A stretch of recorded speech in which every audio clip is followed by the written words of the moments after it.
In this full snorkeling tour of Kirra Reef on the Gold Coast, I'll show you the amazing sea turtles you could swim with, the cute little clownfish nestled within their anemones, the chilled out wobbegongs and bamboo sharks, and the incredible reef growth and booming life since a cyclone wiped it out only a year ago. I'll show you how to navigate to the reef so you can swim out with a group and find it, and I'll show you where things are on the reef once you are out there. All this and more in this full tour overview for Snorkeling Kirra Reef on the Gold Coast.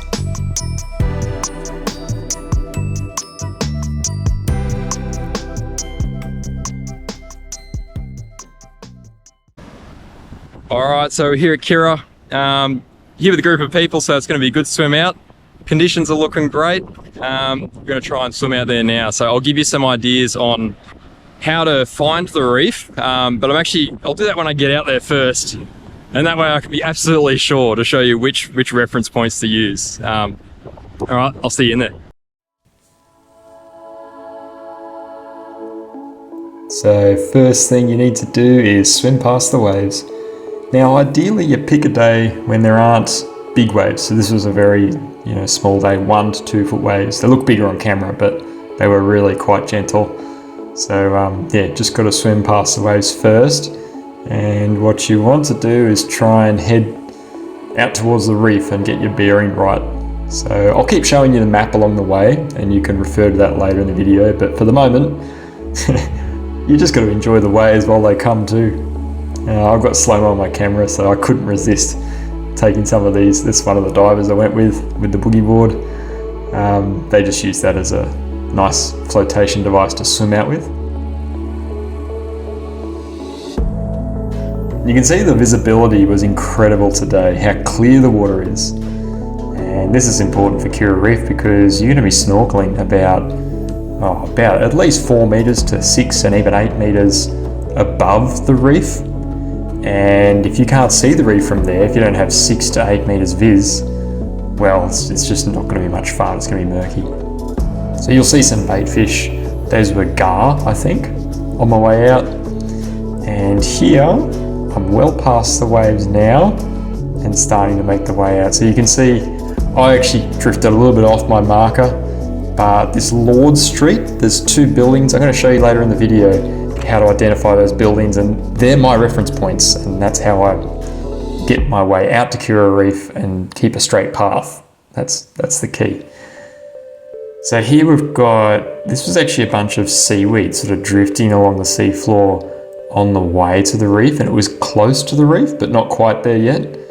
And all the yellowtail scad, these bait fish, they actually all hung out in a massive school near the seaweed, which I was quite happy about because often these fish will cover the reef itself and you can't even see the reef because they're so thick. So I was quite happy that they were off the reef this time. But in winter they can be like as thick as anything. Anyway, I've just arrived at the reef here. It's about a 400-ish meter swim, but it's very gentle. You've got flippers on, you go with a group and take your time. The currents generally aren't too bad. I went on high tide, but some people say low tide's a bit better. Just depends on what you can handle. So I've just rocked up here at the landward side of the reef, and you can see there's a few rocks exposed, bit of seaweed, and this is where I'm actually reaching the main section of the reef.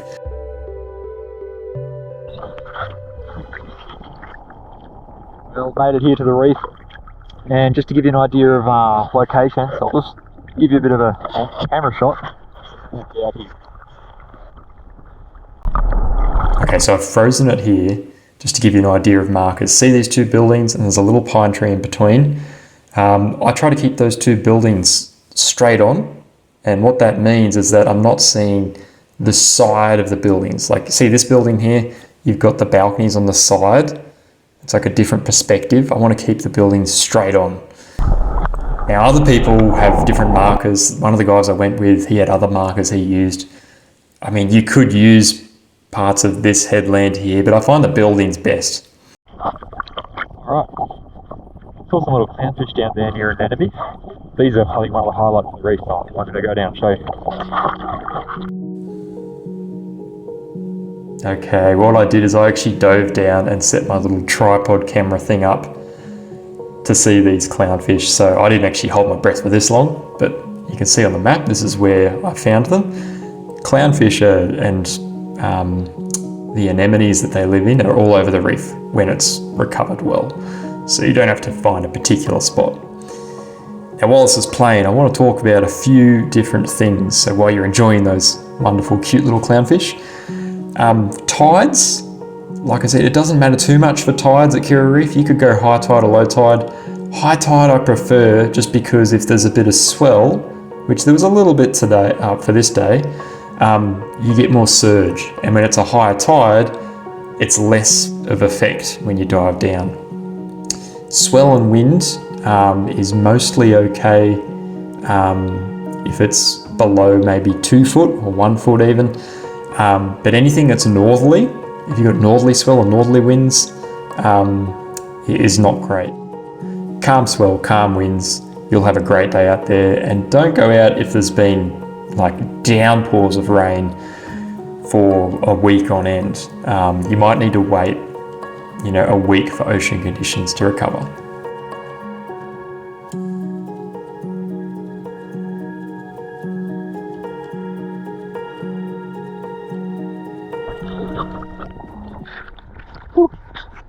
That's the first section of the reef, probably the closest to the shore. I'm going to do a bit more filming here, but eventually I'll show you the other part of the reef and the sort of 3 little toes at the end. There's a lot more reef exposed now after the cyclone, which is cool to see all the new growth. So yeah, we had Cyclone Alfred about a year, I think it was almost exactly a year ago from the day that I did this dive, 2025 February I believe, and I dove afterwards. You can see my channel if you just find the dates of when I did Kirra Reef dives then, and all you could see was just bare rock. There were a few bits of coral here and there, but anemones, but it was just, it was devastating. And only a year later, and it's just sprung back to life. So it recovers so quickly, which is just awesome. You see some sunset wrasse there, there's some juveniles. And look at the colour of those fish, the neon damsels and the 3-spot humbugs. They're the dark black ones with the white spots. They just make this place so special. Now put a timer here. So 42 seconds, that's roughly how much you want to be able to hold your breath for while diving to be able to appreciate Kirra Reef. Because if you can't hold for that long, you're going to spend a lot of time at the surface and you're not going to see as much. How cool is that? 8 sharks all lying in the same crevice together with a pufferfish for good measure.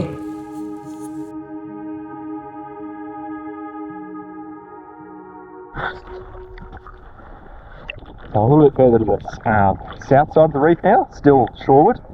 We've got a little crevice with probably 10 sharks all snuggled together. I'll show you more of the rock structure down here.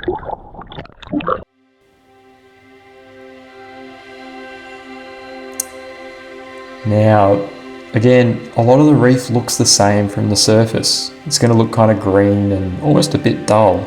So you do have to dive down, but you'll see little pockets of fish and an anemone here or there, and they're sort of your cues to where's the best spot to dive down. But at the end of the day, you just got to dive down a fair bit, see what's where, and then once you find a good spot, you just keep coming down and filming it. There's a little swim through that is quite popular. I'll show you a full swim through of that channel, sort of little valley in the reef later on. And when you're starting, I'd recommend go for the shallowest spots first, because you do get used to, equalising your ears, and you hold your breath. Generally, your breath hold gets longer as you do more dives in the session. See here, we've got a few species of wrasse and I think that's a Gregory fish, yellow-tip Gregory, I believe.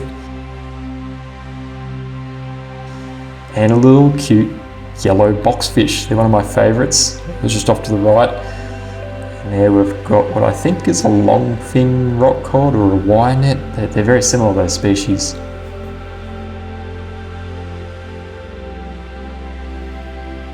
Anyway, lots of cool stuff.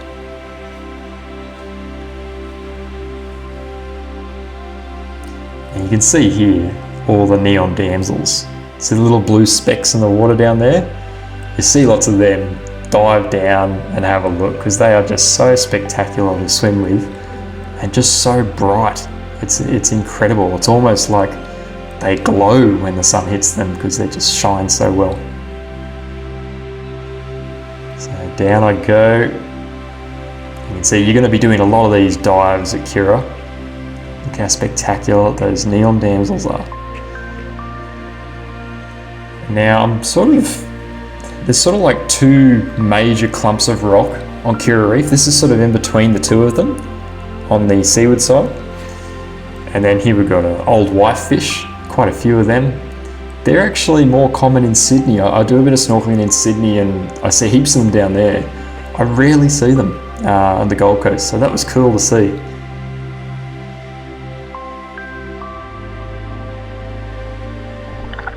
A little bit further seaward now, so the south side of the reef. Now my audio cut out here, so I'll fill in the details. I'm in that gap between the two major clumps of reef, or I guess it's just rock covered in reef stuff. And yeah, keen to check out these purple, I think they were anemones rather than coral, but I'm not quite sure. If you know, chuck it down in the comments below.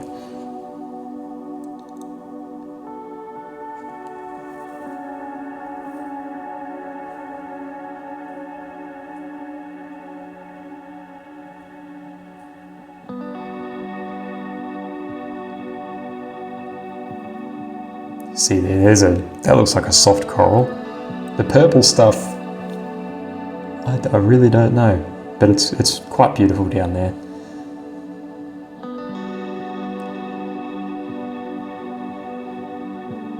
Got some more. I don't know if those are neon damsels or not.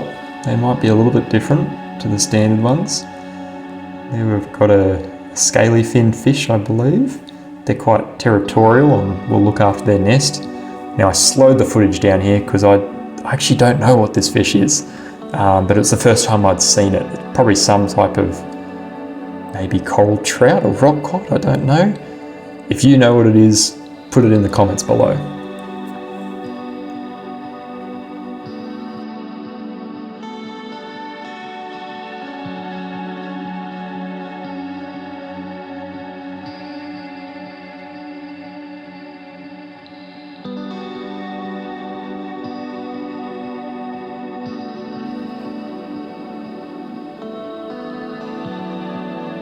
You can see all the flippers around. There were quite a few people, and of course when you see a sea turtle everyone wants to go down and film it. This is where having a good breath hold on you is an advantage, because if you go down together and you want to give it a bit of space, you don't want to crowd it too much. We probably got a little close to the sea turtle a little too quickly.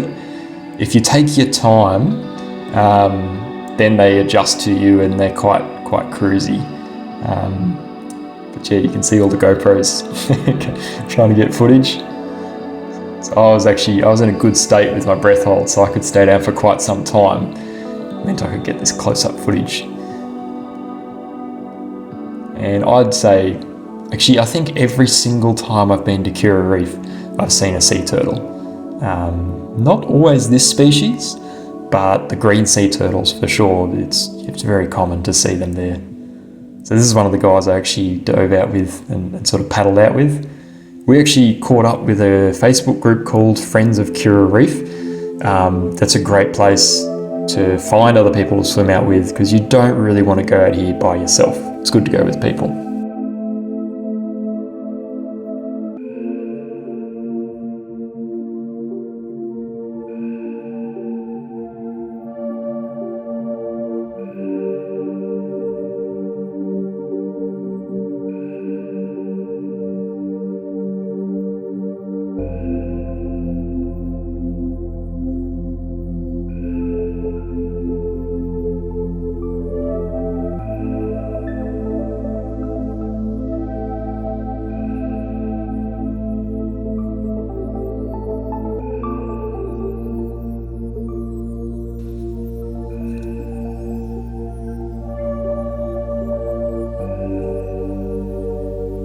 Looks like a nice spot.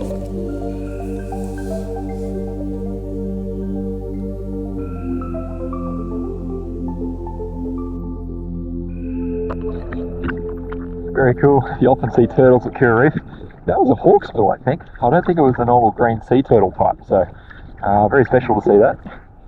That was about probably, I'd say this part of the reef is halfway between the land side and the seaside.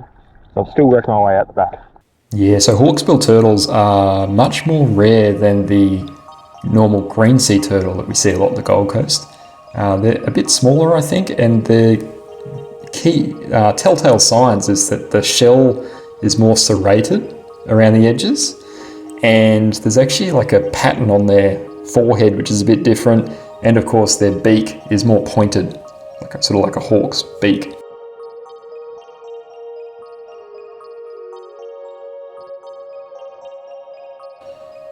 That was a little hawkfish, I think.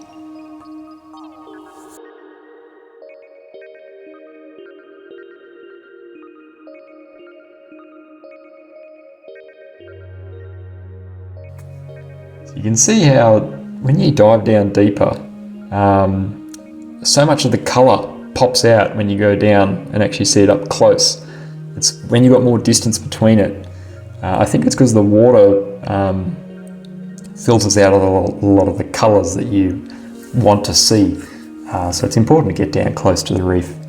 You can see there's some butterfly fish and I think a pennafish too, so lots of different species. You can see this big sandy area, that's the gap between, see there, that gap between the sort of the second large section of the reef and the, what I call the three toes of the reef.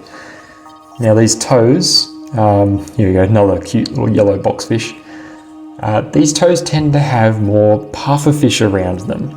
There weren't a whole heap when I went this day, but I did find one, and I very regularly see pufferfish on these deeper toes of the reef. Here we go, 3-bar porcupine fish. They've got a really cute smile on them, or it looks like a smile when you see them front on. These big goofy eyes. But this is much deeper down at the sort of the three toes of the reef. I don't know my depths well, but maybe 8 meters. Okay, so that's probably the south side toe of the reef, I'd call it. It's much deeper, so you got to hold your breath a bit longer. But yeah, you often get pufferfish along here, so we saw one down there. See if you can find a few more. So yeah, I saw a few more pufferfish, but something else caught my eye that I had to go and see. Can you see it? Yeah, so it's the big stingray down there. It was really good size. Now this one, often people call these ones a bull stingray.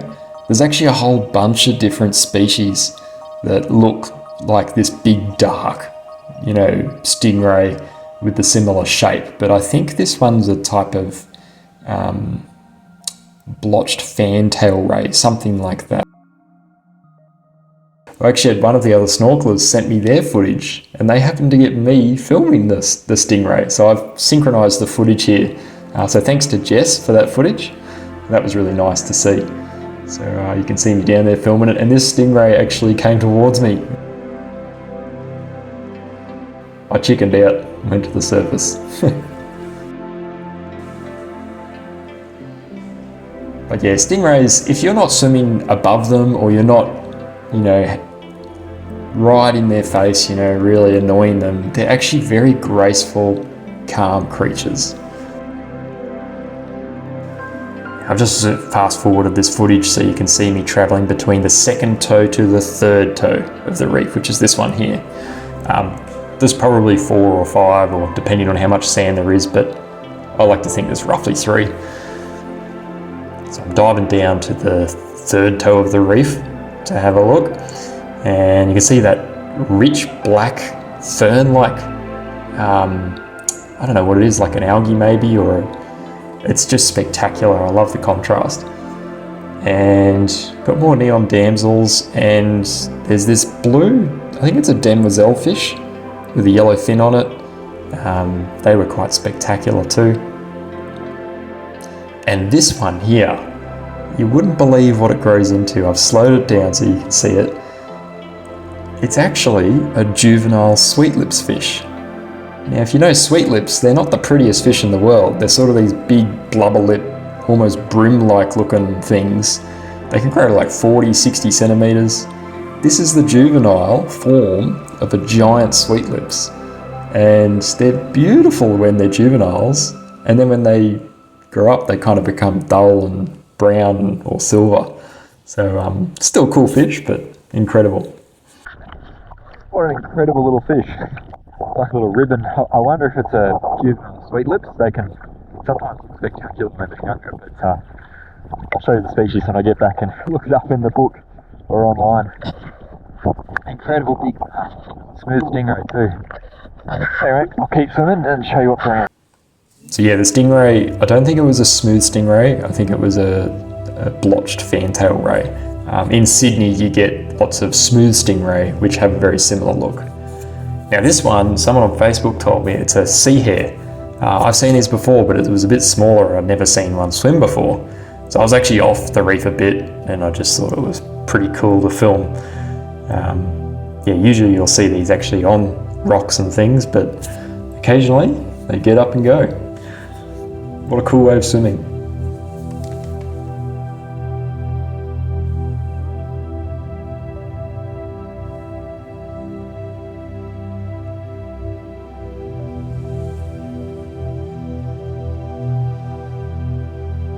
Now fast forward this, just so you can see me getting closer. This was actually one of the rocky spots a little off from the reef. So the reef actually expands a long way, but there's only a certain amount that's exposed depending on how much sand there is at the time.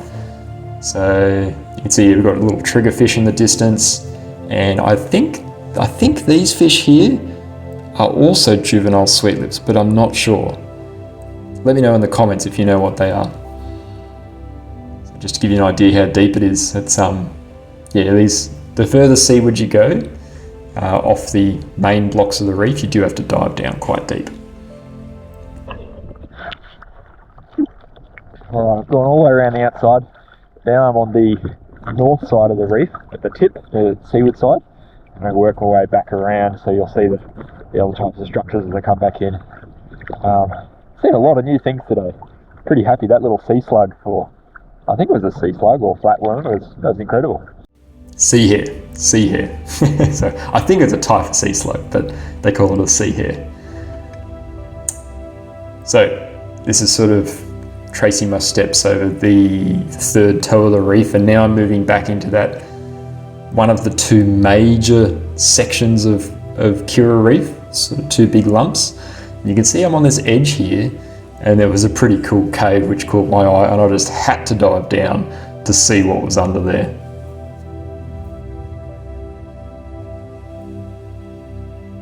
So you can see I'm actually taking my time at the surface here just to get my breath back.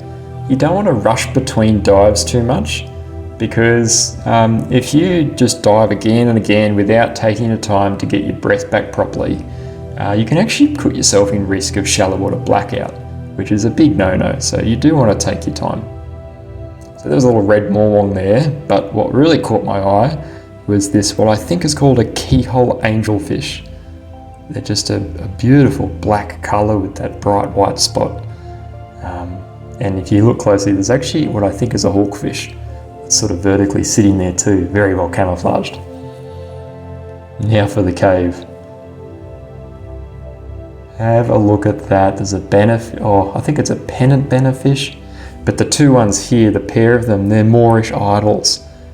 They're so iconic. If you've seen the film Finding Nemo, I think that's the Scar character in the little aquarium. So they're beautiful, those fish. And there you go, there's another, I think it's a pennant bannerfish, that one. Or a masked bannerfish, could be masked. We've got a barred soapfish in there. There was a wobbegong in that cave too. Most of the time when you get a big crevice or cave, you get a wobbegong inside it. And just a beautiful patch of anemones and reef.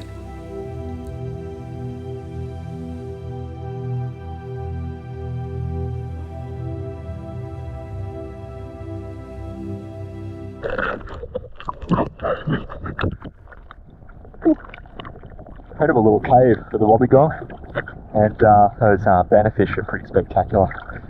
It's important when you keep diving like this, make sure you take a bit of time to get your breath back after each dive, because you run out of breath pretty quickly if you just dive again and again and again without rest. And it's not particularly healthy either. Some people actually wear dive watches, and I'm eventually going to get myself one. And you can program it so that it gives you alarms based on how deep you are and how long you've been under, and it sort of tells you how long you should wait between your next dive. Really cool piece of tech. So I think I'm going to get one eventually when I save up. So here I'm just showing you another timed dive, just to give you an idea of, you know, the things you can see if you've got a good breath hold to stay down for a while. Because it's a shame if you go down to Kirra Reef and you can hold your breath for a little bit, you miss out on so much. So it is really a dive site for slightly more advanced snorkelers or freedivers. And again, this is the big swim through. It's just this nice kind of valley of reef that you get to swim right through the middle of. Got a sunset wrasse, but you need to be able to hold your breath for a bit to go through this.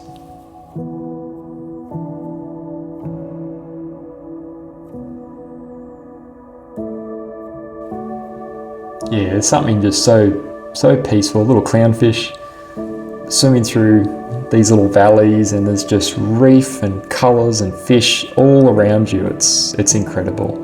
So you can see where I've swum on the reef from the northern sort of tip to the southern side on the sort of the beach side of that area.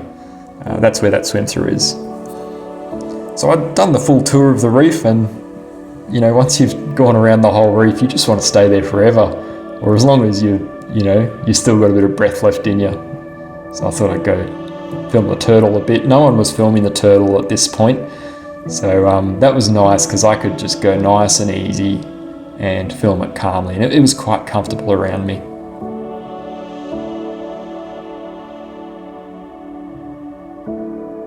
I can't remember where this was on the reef, but look at how spectacular all those, the anemone fish, the neon damsels, the 3-spot humbugs.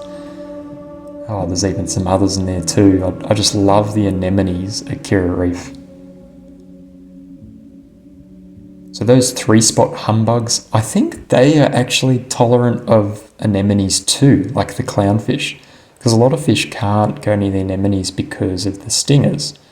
But of course you get fish like clownfish and 3-spot humbugs which can tolerate it, and it's actually a really safe place for them to be.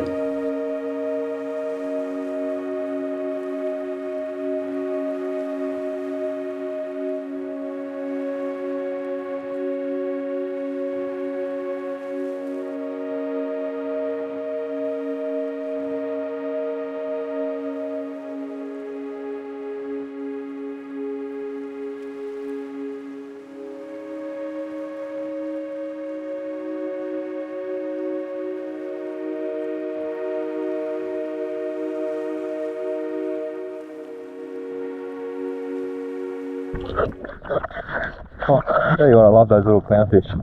There's so many on the find a few anemones, and you'll usually see those little clownfish. I'm not sure what species they are, so leave it in the comments below if you know what type they are. Now, to the dive buoys, you can tether them to yourself, and they're there just as a safety thing, so that if there's boats coming by, they can see that buoy on the water, bright orange float, and they know there's divers around. So it's a safety thing, especially for ocean diving. But here because you get tangled up in them when you've got them tethered to you, we just dove down and very gently, of course, with gloves on, just sort of wrapped them around a little bit of the rocky edge of the reef, and that way they're just anchored to there, and then we just, undid them and took them home later. So in terms of equipment, now you can see me. I'll tell you what sort of equipment you need at Kirra. This is me doing the swim through, by the way. Because you're diving down deep a lot, it helps so much to have a weight belt. Now, you should only really have a weight belt if you've had a bit of experience snorkeling before and holding your breath, because the risk is that as you dive deeper, your buoyancy effectively changes. So or what I mean is that you sink easier the deeper you go. So the dive belt helps you dive down past those first few meters much easier, but eventually you do start to sink a bit. The other thing you want to have is the dive float that I showed you before, and gloves are good.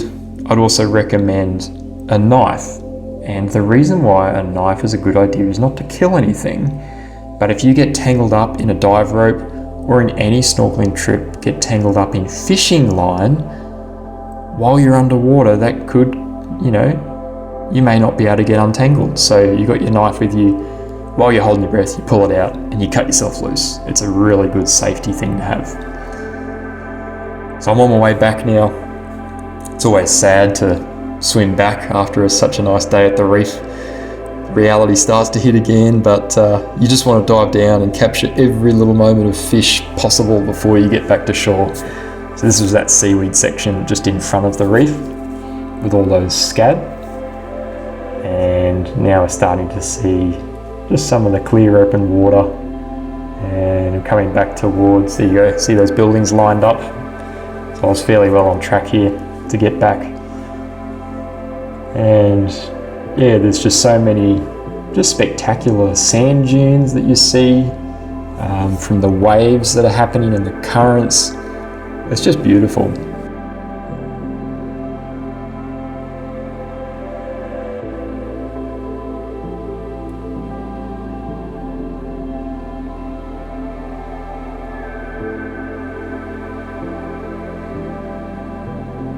The guy I swam back with, he just wanted to enjoy himself just that much more before getting out of the water, blowing some cool ring bubbles, which I have to learn to do one day. That's pretty cool.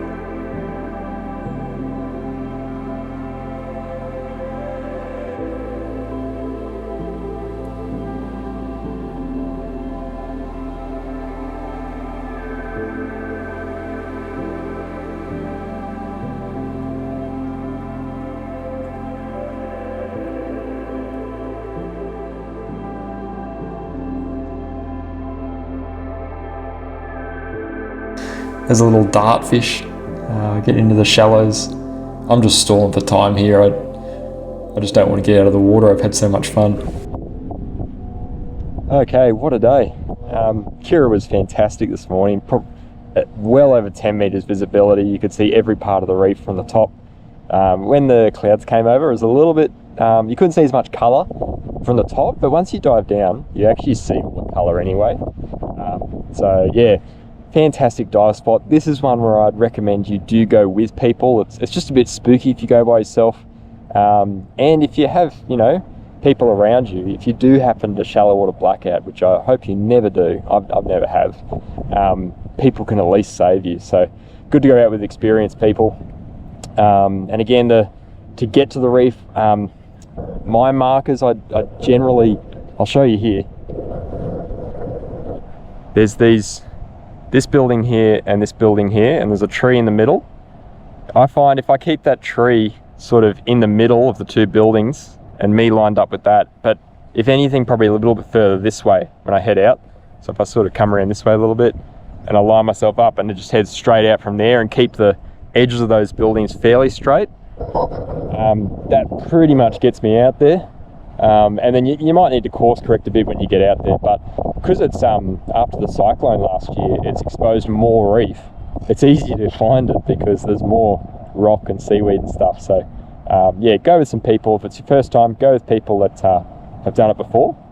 But yeah, it's incredible. It's a real gem on the Gold Coast. If you've been before and you've seen some incredible creatures that I haven't filmed here, put it in the comments below. Let me know what you've seen. My first experience on the Gold Coast with a bull ray was today, and it actually swam towards me, so that was really cool. And the hawksbill turtle, I don't think I've ever seen filmed one that close before. Usually I see green sea turtles. So cracking day. All right, I hope you enjoyed. Make sure you like the video if you enjoyed it and subscribe to the channel. I'm going to do more of these location tour videos. I'm going to try and do Talabudra Creek, Narraneck Artificial Reef, And then I'm actually going to fly down to Sydney for a work trip in a couple of months' time. I'm going to show you all my favourite Sydney spots too. So yeah, keep an eye on this channel. I'll have lots of hopefully helpful videos for you when you go on to find the best place to snorkel. Anyway, I'll probably see you in the water. Cheers.